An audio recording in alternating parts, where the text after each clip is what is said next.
But borrowing from the Buddha, Jonathan Haidt described this interaction between these two parts of our brain as, again, elephant and rider.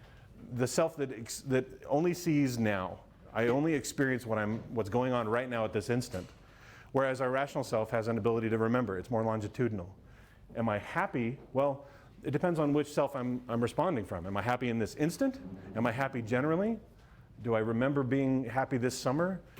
So these are different centers in our brain. And there aren't literally two sides of our brain. This isn't hemispheric. But these are models and processes that help us understand how we can better respond. We've got fast type thinking here with the elephant, slow thinking with the rider.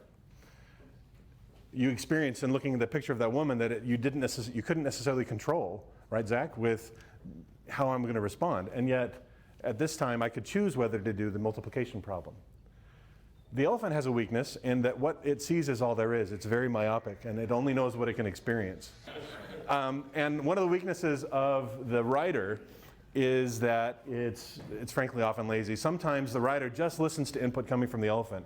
And we rationalize and say, well, I'm really angry right now and I'm really fearful about this, and so that's simply the world and the reality, and we just based on input from the elephant then chart our course without pausing and really taking a look around and saying, why am I feeling this way and what could be contributing to it? Finally, the elephant's constantly delivering thousands of updates a minute, whereas the rider is ultimately the execution center of our brain. Let me tell a quick story about how this happens. In 2008, I was faced with a legal battle, having just a successful startup that our partner didn't want to release open source, but instead wanted to privatize and subsume within their organization. I was frustrated. I was a minority partner. I didn't feel like I really had the choice and the chance. And I had legal means at my disposal to lash out, cost people their jobs, and get what was coming to me and get what I was due.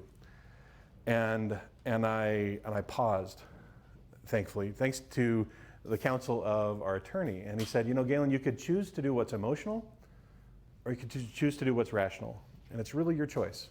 You get the chance to pause, look ahead, and decide what it is you want to do. Yeah, you could go either way, but what do you want to do? And I spent days thinking about it. And finally, in October, I decided to do something that did not benefit me in the short term.